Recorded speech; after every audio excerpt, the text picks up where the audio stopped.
Oh. Buenos días, jóvenes.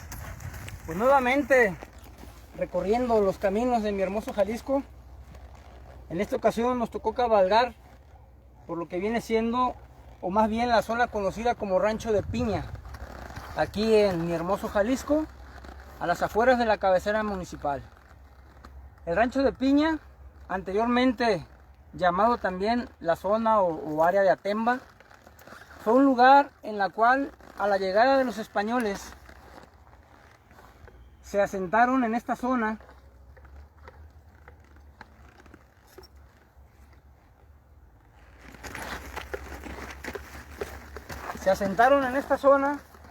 Pues ahora sí que por las condiciones geográficas con las que cuenta. Si se fijaron, el Rancho de Piña abarca toda esta zona, está rodeado de dos cerros y su vista principal es hacia el oriente, donde sale el sol, y abarca todo lo que es el Valle de Matatipac.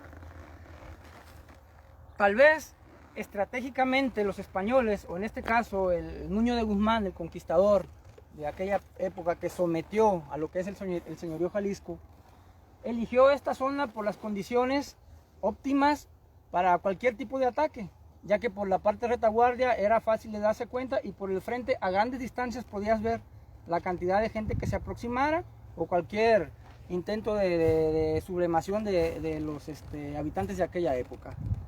Pues bien, como les decía, conocido como Rancho de Piña, cuando llegan los españoles asientan aquí su fortín militar y una pequeña iglesia o capilla en esta zona. Si la historia hubiera sido otra, tal vez lo que viene siendo el centro de Jalisco pues sería en esta zona, porque originalmente el primer asentamiento español que se presentó o que surgió en lo que era el actual estado de Nayarit pues fue aquí, en el señorío Jalisco, y precisamente en esta zona que vemos aquí. Exactamente, pues sería investigar y ubicar. Debe de haber algo que nos indique exactamente el lugar donde fueron asentados esa primera población, lo que viene siendo el fortín y lo que viene siendo la iglesia. ¿Qué es lo que pasó? ¿Por qué no continuó la gente habitando esta zona? Recordarán ustedes en otras cápsulas que describíamos que por ahí, antes de la llegada de los españoles, había una deidad que le llamaban ellos la culebra, que no era otra cosa más que una tromba de agua y aire, que cuando se generaba en los veranos, pues levantaba todo a su paso, destrucción total. Y esto provocaba que cada año, cuando ya los españoles estaban asentados en esta zona, pues cada verano era la misma situación, el mismo fenómeno natural. Al parecer, dándonos a la tarea de investigar bien, nos dimos cuenta pues que efectivamente sí era tal la destrucción que se llevaba a cabo, que cuando aproximadamente duró el asentamiento aquí español entre 4 y 5 años, estamos hablando de 1535, 34 tal vez, hasta 1540, que fue cuando se dio la orden de pasar el asentamiento que estaba aquí a lo que actualmente es el centro de la cabecera municipal de Jalisco. De hecho, la iglesia que tenemos nosotros, la iglesia de San Cayetano, cuando se erigió en 1540, fue la primer iglesia que se asentó cuando la llegada de los españoles en esta zona.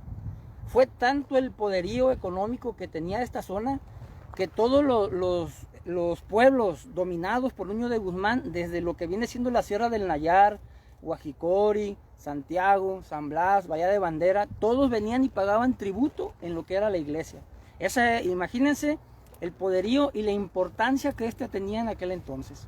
Pasan los años y empieza ahora sí que a bajar su grado de importancia, pero eso lo veremos en otra cápsula. Bien, retomando lo que viene siendo el área de Atemba. Atemba, su significado es lugar a la orilla del agua, o lugar donde existe agua, o lugar donde hay agua. ¿Por qué? Porque en aquella época, toda esta zona había muchos manantiales de agua natural, y como sabemos, para que un asentamiento humano pues sea productivo, por llamarlo de alguna manera, pues debe de estar ubicado donde hay agua, porque si no hay agua, difícilmente una civilización puede desarrollarse como tal. Pues bien, jóvenes, esto es lo que viene siendo el Rancho de Piña.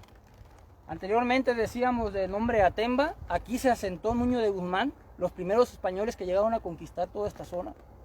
Aquí se generó también la leyenda de la Rabona, le tocó a los españoles en aquella época. De hecho, a mis espaldas, por aquella parte de aquellos cerros, en la que le llaman la zona de Chapula, el rancho de Chapula, por esa zona se encuentra una cueva. Actualmente le nombran la Cueva del Diablo. Se supone que en esa cueva, de acuerdo a la mitología de aquella época, de los indígenas de la zona, ahí era donde vivía esta deidad, que era la culebra. Era tanto el poder que esta generaba en cuanto a como deidad, que coras y huicholes de la sierra venían desde allá a hacerle ofrendas hasta acá, a la cueva que ahora conocemos como Cueva del Diablo. Esto es parte de la historia de Jalisco. Créanme que estoy sorprendido de tan vasta cultura que tenemos aquí en Jalisco, y hasta cierta parte me siento como un pequeño un amargo sabor de boca, en el sentido de que no se ha explotado como tal todo lo que tiene Jalisco. Imagínense ustedes, por lo menos un museo comunitario que les enseñe a las nuevas generaciones de dónde provenimos, quiénes somos, qué hicimos. Recuerden que hay una frase muy importante que dice que el que no conoce su pasado pues está propenso a repetirlo. En aquel entonces, cuando los españoles dominaban esta zona, hay unos escritos en náhuatl que se encuentran en la catedral de Guadalajara, que era ahora sí que el centro general religioso de aquella época, donde caía todo lo que se recaudaba. Y unos investigadores se dieron a la tarea de traducirlos. Yo ya los leí y habla de cómo vivían en aquel entonces. A la gente los explotaban bastante, los sometían. De hecho, los caballos tenían más valor que la vida humana de los indígenas de aquella época. Hay una parte que me llamó la atención, en la que menciona uno de los señores Jalisca de aquel entonces, que menciona que había un grupo de indígenas que se encargaban de darle alimento a los caballos. Entonces, ¿qué era lo que pasaba? Si estos no cumplían con la orden que se les encomendaba, eran azotados, eran golpeados, eran encerrados, eran sobajados. Acompáñenme un poquito para que vean toda la belleza de este hermoso Jalisco. Continuando con el relato, era tal el abuso que hacían que todos estos hechos ellos los escribían y se los mandaban en ese tiempo pues a los religiosos, a los curas de alta jerarquía, pues para que los apoyaran. También se habla del tipo de moneda que manejaban, la poca alimentación que ellos tenían y la poca importancia que les daban como seres humanos, porque también está escrito que hubo esclavismo en esa época aquí en lo que viene siendo los pobladores del señorío Jalisca. Los apresaban, los herraban como animales, se los llevaban a trabajar a las minas y muchos morían en el trayecto o morían en los trabajos forzados que estos tenían. La verdad es una explotación desmedida que hicieron los españoles. No es algo que se presuma, pero sí se debe de comentar para que conozcamos realmente lo que aconteció en aquella época. Como ven, esto es Atenma. Quiero suponer yo que en la parte alta, ahí era donde estaba el fortín, porque de ahí se alcanza a ver todo lo que es el valle. Pues esto es parte de la historia.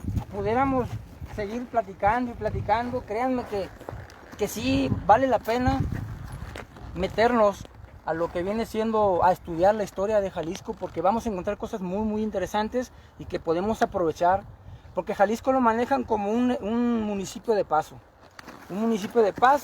pero no ofrecemos o no damos a conocer nuestras riquezas culturales. Por eso les pido a todos ustedes pues, que tomemos conciencia, que transmitamos a nuestros hijos y a los hijos de sus hijos pues, realmente las raíces de Jalisco Nayarit. Jalisco no nada más es la feria, no nada más el 15 de agosto. Jalisco es mucho más que eso. Nosotros, créanme que interesados en todo esto que acontece a Jalisco, al señorío Jalisco, seguiremos investigando y seguiremos cabalgando en nuestro hermoso Jalisco.